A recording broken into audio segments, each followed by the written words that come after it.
Hey, Sarah, welcome to the podcast. How are you doing? I'm good. Thanks for having me. Yeah, I'm excited to have you on. So tell us who you are and what do you do?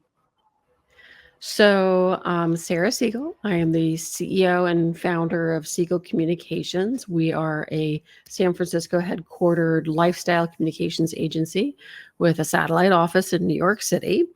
And we mostly focus on retail, hospitality, events, and food, and the technology that supports those verticals, as well as executive visibility for the Awesome. leaders of those brands.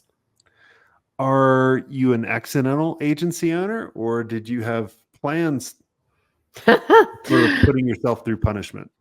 So I am 100% an accidental. The backstory on that is, I was in my former life, I was a broadcast journalist. I worked behind the scenes for the networks in New York City, and then became an on-camera reporter at various stations across the country before landing here in San Francisco and becoming a TV reporter here. Um, s- I went out on a pretty horrific story. That was a long, long story that lasted a good month of coverage. And I realized that I couldn't desensitize myself to that experience and compartmentalize it anymore. I had small children at home, and I decided that, I needed a change and switched gears and moved into PR. Worked at a number of different in-house positions, moved agency side where I reunited with an old college friend who happened to be in PR as well. She and I both left that agency for other places. We're not super happy in the locations we were, and I had gotten a freelance gig opening up a resort in Sun Valley, Idaho, through an old colleague. And she called me up and she says, "That sounds like an awesome opportunity." She's like, "Do you want to start an agency?" And so, thus, I started an agency with a partner.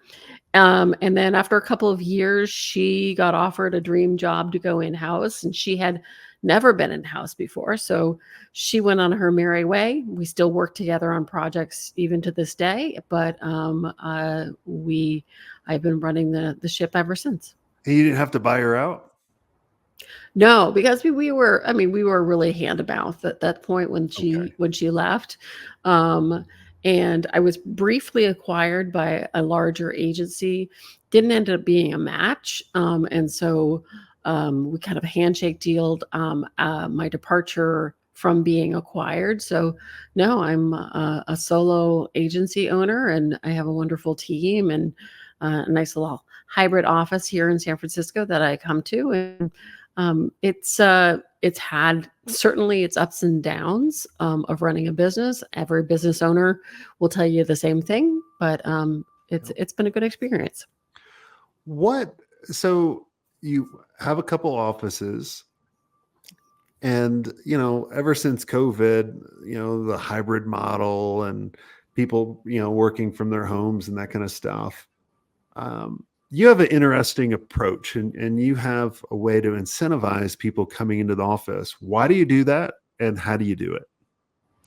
Well, so what's interesting is when I started my agency, I started it as a virtual agency because I love technology and I love using those platforms to our benefit. So you can really work wherever you want to work, right? Um, But when I started hiring people, freelancers or staff or contract workers or what have it, I wanted to have, I really value in-person communications. You can't run a PR firm without having some face time. Every agency I know, even if they don't have an office, they make time to connect with their team, once a month at least, just to get in the same room, breathe on each other, come up with ideas. It's where those natural moments come out of. But, we had all become kind of used to this working at home, but we wanted the best of both worlds. So, the office that I located is really outfitted as to be a home away from home. So there's a lot of like amenities here. It's not to the level of some of the tech companies in the Bay Area where they're like, we will dry clean your clothing or whatever. We don't do Sleeping that. pods. But when you're hired on staff here, you're also given the option of getting a pair of work slippers. So you can come into the office and take off your street shoes and walk around in your fuzzy little Uggs. Um, and then we do another thing where anybody who's on staff, and most of my people, I try to get on staff pretty quickly just because I feel like they have more uh, muscle in the game, for lack of a better, they care more about the success of the company. They're mandatory. They're required to come in 2 days a week. But then for every additional day of the week that they come in, they earn a point. And throughout the year, they accrue points that they can cash out at any time. For if they accrue 5 points, they can cash it out for an extra summer Friday off. Or they can, if they accrue 20 points, we'll buy them a pair of the Apple AirPod Max headphones. And then if they do 30 days, which is really kind of the maximum that you can do through the year, it's 3 nights in a 4-star hotel or a round trip international flight. It's something that's like not just money, but it's something that gives them some sort of enjoyment. And then we have all the other perks. But people do take advantage of it. I have bought many pieces of away luggage for our team. I like that. I particularly like the slippers ones. And the reason being is I hate janky feet. I hate feet altogether. Like I don't want to see anybody's nasty feet. And I Right. remember and my team always knew this. And I remember I had this Jamaican working for me, love Jamaicans. And he comes into my office. He goes, "Hey, Jason, do we have anybody coming into the office today? I'd like to take my shoes off." I'm like, "Well, as long as they don't stink, I don't care. And Oh, just don't show me." So I wind up going up to his cubicle to work with him on something. And I look down and I go, "There's a boot and a sneaker." And I'm like, "A boot and a sneaker?" Like, I'm like, "Where's the other boot?" Like, I'm like, "Emil, where's the other boot? Or where's the other sneaker?" He goes, "It was dark when I was getting ready this morning." And I go, "Emil, come on, man. Like, did you have a little something before? Like a boot and a sneaker? They're not even close." So, but I like your slipper idea. well, maybe it's because we're influenced. Like our offices are in Chinatown. We're about a block away from Dragon's Gate, and in a lot of Asian cultures and a lot of other cultures, you don't wear your street shoes inside. Really? You take them off at the door and you put on some house slippers. And, for anybody with like small children, a lot of people do that here because you don't really want to bring in the nastiness of the outdoors into your home. I like that. So it's nice and it's an amenity. So you'll like any given day, someone will come in here and we're all traipsing around in our slippers. And it's comfortable. I mean, like slippers are I like better that. than regular shoes, quite honestly. I like that. Let's talk about there was a time in your agency where you had to resize the agency. What happened and how did you get out of it? Sure. So you're always kind of cautious about how you move ahead with a company in growth, right? And I had received advice over the years from a number of people. Well, I don't go to the end of the street or the end of the driveway for less than $10,000 a month. I don't do this. I don't do that. You really need to price yourself appropriately. And the I did that. And we had some really solid big clients, but um, we had 2 clients that were very sizable. One of them ran out of VC money because VC money dried up, and the other one had invested all their funds into the opening of a new location that failed. And so within the span of 6 weeks, we lost 2 of our largest clients. And I was like, okay, can I do this? I'm like moving money around. I'm like, do I take out a small business loan? Do I do all these things?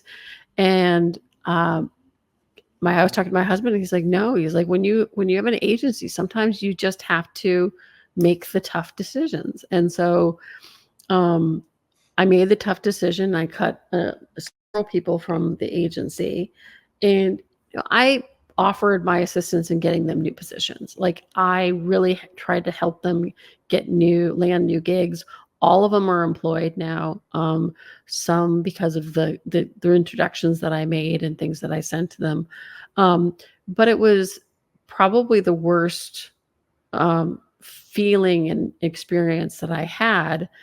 But I have to tell you that the day after I did it, the amount of relief I had as a business owner, knowing that I wasn't going to be fearing payroll day and anxious about that, it that stress of letting people go um, was horrible. But the knowledge of, okay, now I can start again, and it was a good learning lesson. And I'm not glad it happened, but I'm glad I have the knowledge base to having gone through it. So hopefully I'll never have to go through it again. But since then, I have not. I've kind of switched how we build our practice, in that I'm not going through only having big clients. I've diversified our portfolio, where we have a lot of small to mid-sized companies. So if any one of those departs, it has no impact on my P&L, and that I have a level of security there. But also, what we do is a lot of boots on the ground. We're kind of we're not like a strategy agency. We do strategy, of course, but we're the doer agency as well. We are pitching you, we are showing up at your event, dealing with media relations. We're going on content shoots to shoot all your food and your new store, or what have you. We're doers in terms of an agency. And that works really well for the small to mid-sized companies that don't have an internal team to do it.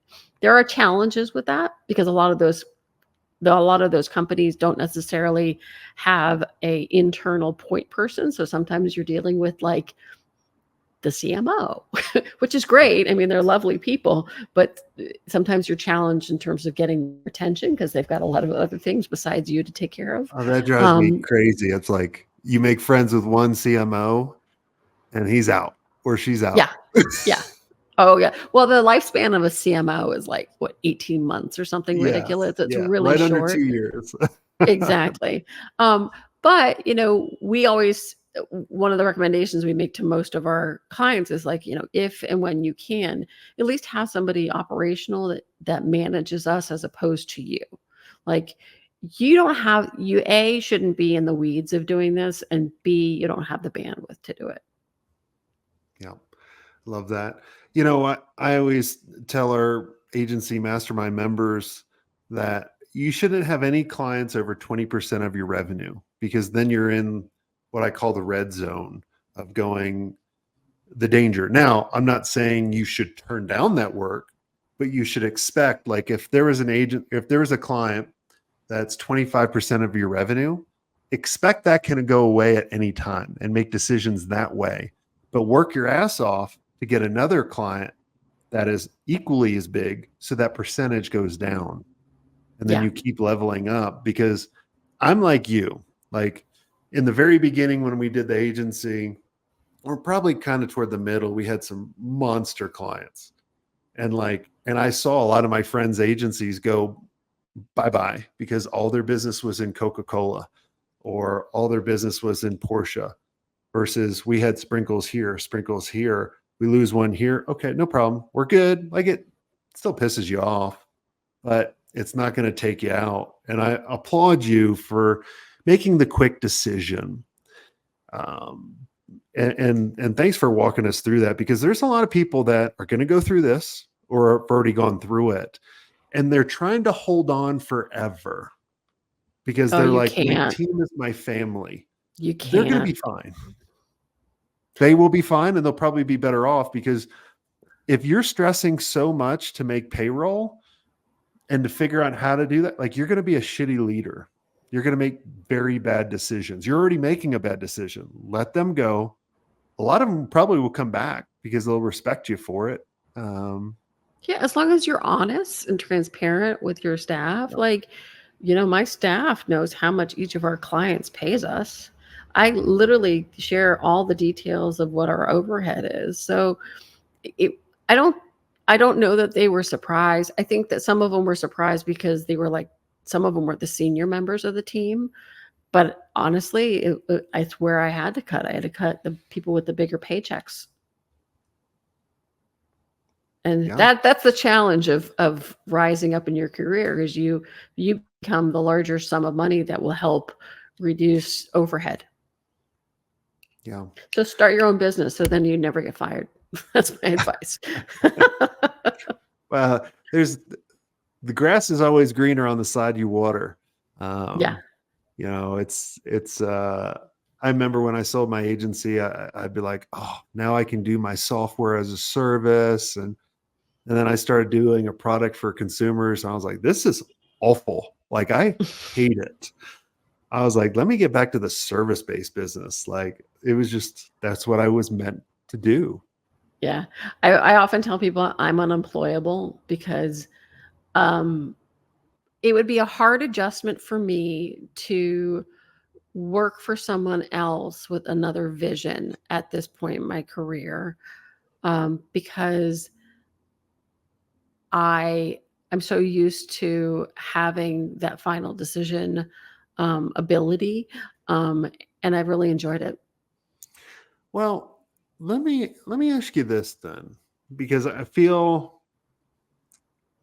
used to feel that way. And I'm not saying I could, like, because I'm unemployable. I couldn't work for someone unless I had the same vision and we shared the same vision. So hear me out on this. So when I started this business 10 years ago, it was myself for a while. Then I brought on Stacy, and then I brought on Darby and a couple amazing people. And when I started bringing on more people, I actually worked for them. Because, like, the reason why we create a ton of content, like, I feel like I was like, I need to create more content. I need to do more marketing. I need to create more meetings for them. I need to get them to where they want to go. And what they've transformed into has been amazing leaders. And they've been sharing the same vision. And I don't feel like in this particular company, now if I go back to the agency, I'll talk about that too in a second. Like, there's no hierarchy. Like, there's no one with a final decision. We all make a decision together. Is that right or wrong? I think it's everyone has to decide on themselves. So But we then have when we started growing solar and that started getting really big, and I started getting the leaders to a point where I was like, when I'd go in a meeting, I'd be like, why am I here? I am the dumbest fucking person in this room. Like, they're gonna figure me out pretty soon and kick me out. Like, literally, I was like, yeah, whatever you guys think. Like, they were really, really smart. And I think that's the goal. But a lot of times some people, and I never went, well, maybe I did, or maybe I didn't. But I think some people I chat with, they go through and they go, I need to make all the decisions. Yeah, so there's a difference there. Whether or not I'm not saying that I make all the decisions. For certain, I don't. Like, my team will often hear me say, "Do I need to be on that call?" And they're like, "Nope, we got it." Like, How does that make you feel when oh, they I say that? love it because Okay. At first, did they, you love it? yeah. Be I mean, honest. I was always, at first I was very anxious about it Okay. because I really take value in knowing everything that's going on with the client, and my team is trained and to keep me in the loop about minutia of stuff of whether or not an influencer is going to do X, Y, and Z, but like whether or not we have pulled enough influencers for this campaign and what the feedback is so far in the general, right? But so I don't make the small decisions because they are fully well equipped to do that at this point. But what they know is that when it gets to a point where it's a decision that they're not confident about, that they turn to me for my input. And honestly, most of the time they come to me and they're like, I'm thinking this or this, but I'm really thinking the first Good. one's the better option. I'm like, yeah, that sounds like what I would do. And they're good at that, but they know enough to have a second opinion. Like we have a rule in our agency is that anything that's written that will go outside of the agency, whether or not it's me or somebody on the team, you always have to have a second party review it. So like I've been writing for years and years and years. I was a journalist for years and years. I know how to write something, but I will still pass it off to one of my team members, and I say, read this, and typos, flag anything that doesn't make sense, whatever. I need a second set of eyes on this, no matter what. And so know that outside of writing, but any decision that's client work, some stuff you just do because you know how to do it, and there's a process. But sometimes you need a second set of eyes or a second opinion, and I've really become that second opinion. Yeah, I like that your team, you trained your team to come to you with a couple options. We had a framework we always followed, 1-3-1. What's the problem? What are the three possible things you're thinking of? And what do you need to go do? And when they come to you enough and you actually do the 1-3-1, this is what we do in our mastermind with agencies. We're like, all right, you have a question or you have a problem. What are the three things you're thinking about? And they do it Yeah. enough, they're able to start solving it themselves. And then what happens too, I remember like when I would come to the meeting, sometimes they'd be like, oh no, Jason, like you were saying, yeah, we don't need you here. And I remember like for the first couple months, I was like, damn, like I suck. Like, you sure you don't need me? Like, and then you'd feel kind of worthless. But then you realize you're like, No, but, no, you don't. You right. shouldn't feel worse. Like But like, you should I feel think a lot of like, people do. I know I did. And then I started realizing I don't need to be doing the stuff I used to be doing. I need to do the stuff that no one else can do.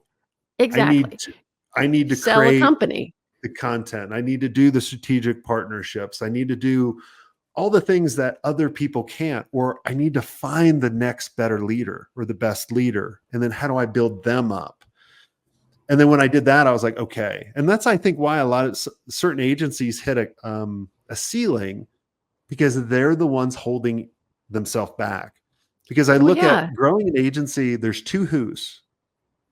Who do you need to hire next in order to get you to the next level? But who do you need to become to let the agency get to that level? Because the agency will only go as high as the leader is going, and they can hold them back.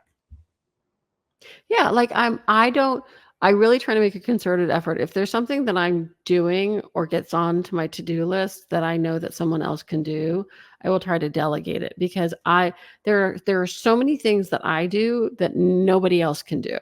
So I Yeah. need more time to work on that. And that's building the business. That's, making sure that we're attending events and we're getting our name out there. Like they can't go on podcasts.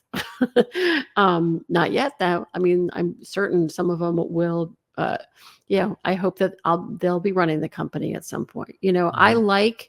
I see a lot of value in not being needed. Like that is the best thing that someone can tell me, because it makes me know that I have given them enough experience where they feel confident to run the ship, right? Yep. You know, the rule is like I land the client, you keep the client. I- If you do, and if you're not keeping me up to date with the temperature of the client, um, then it's that's problematic. I was having a conversation with a another CEO that has become a confidant of mine over the years, and she were talking yesterday about temperature check, and she was like, "Do you think younger people? How do you train that? How do you teach the temperature check on clients?" And I said, "Unfortunately, I think that you really can't learn it until you've experienced it. When you have that client call you up and you say, 'This is just not working,' you know, And then you start to see the signs. I mean, I could probably, and I told her this, I was like, I could put a list together about 25 red flags of what to look out for in terms of when a client is getting antsy. Fancy. Yeah. Um, but I think it's hard for people to learn that unless they've experienced it. Yeah. Yeah. I totally agree with that. That's my biggest pet peeve is people have these expectations that they know everything you do, but it's like you have to be patient with your team, and then they can far surpass you for where you're going, because that's the only job they're specifically doing. Like us as owners, we have to be able to do everything, but we don't do everything great. We do everything okay. Yeah, But there are some things now, I like, don't know how to do. yeah, like someone's There are so certainly there there are things I don't know how to do. And they've like, like we have a client, we have an Italian handbag client that we love, and we send out samples to reporters and influencers and stuff. And there are promo codes and all these things. I'm sure I could figure it out. I've just never done it. And I'm like, I don't need to know how to do it because like there's 4 other people that know how to do it. Yeah, love it. Well, Sarah, this has been awesome. Is there anything I didn't ask you that you think would benefit the listeners listening in? Yeah, I wanted to talk a little bit further about transparency. And I run a communications agency. I run a PR agency, and most agencies have had this really close to the vest approach to how they handle their media and influencer lists and all of this kind of stuff, right? Where they don't give clients access to the emails and the connections that they have. That they really keep those as their value, and we don't do it that way. And the reason why is that um, what I do is not brain surgery. What I do is something that anybody can learn how to do if they're interested in it and can write in a decent manner, right? It's not that hard to go to a website, a media site, and find the 5 reporters that you think might be a good target. Yes, we have the tools and media databases and access and all that kind of stuff that makes it a lot faster and more fluid and a lot more streamlined. But I am not going to hold those things close to the vest because honestly, they could go and do it themselves if they had the bandwidth to do it. The reason why is they know the people that hire us know they don't have the time to spend that we spend on it, right? So when we create our influencer lists, our media lists, all of that stuff, we share all of that with our clients. They have digital access to it. They can put notes in it if they want. We do say, let us be the people that reach out because we have those relationships with them. But, I get a lot of other agency owners that say, well, aren't you worried that they will just take all of your lists and your contacts and then fire you and reach out on their own? And I can say with absolute Yeah, they're too 100%, lazy. I have never, ever, I've been doing this for a long time. I've never, ever, ever had a client do that because they know they don't have the time to do it. And most of those clients know enough to like, all right, I've delegated that task and I just don't have the time to do it. So we're transparent with that. We're transparent in expenses. Like if we know that this X, Y, and Z is going to cost us, well, they get the receipt. They know how much it is. We have added on an administrative fee to our pricing, which we it allows us not to mark up any of our expenses we've incurred for a client. We say, okay, you pay us this little extra every month. It's usually a pretty nominal fee. So when we put out a press release, we're not going to tack on a 10% row. So we want people to know what to budget for and expect. We also want our clients to know that, like, if things don't work out, they still get their media lists. Yeah, Like, it's I like not that. like I'm going to do anything with it. Well, the biggest thing is, and that's what I always tell when I'm chatting with agencies, is transparency is always the biggest thing. Like, especially like if you're having trouble with something, be transparent. Don't try to be like, I am Superman. I am the best agency in the world. Like, hey, I'm struggling with this. Or client, this is exactly how you need to do it. Now they're going to trust you more rather than hiding your process or your secret sauce behind a curtain. You Yeah. know, people want to know how you're going to do it, and they want to have an understanding that they're like, okay, I can see the path to success Yeah. versus just going like, I had a call a little while ago. Someone wanted to pitch me on doing better YouTube videos and getting more reach. I literally got on and they literally just started pitching me on their service. This is how much it is. This is how we do it. I'm like, wait, why don't you walk me through, like, give me some examples of how we could do better? Like, tell me exactly what I need to do. And if you did that and I agreed with it, I'd probably go with you. But Yeah. you No, got to and be I transparent.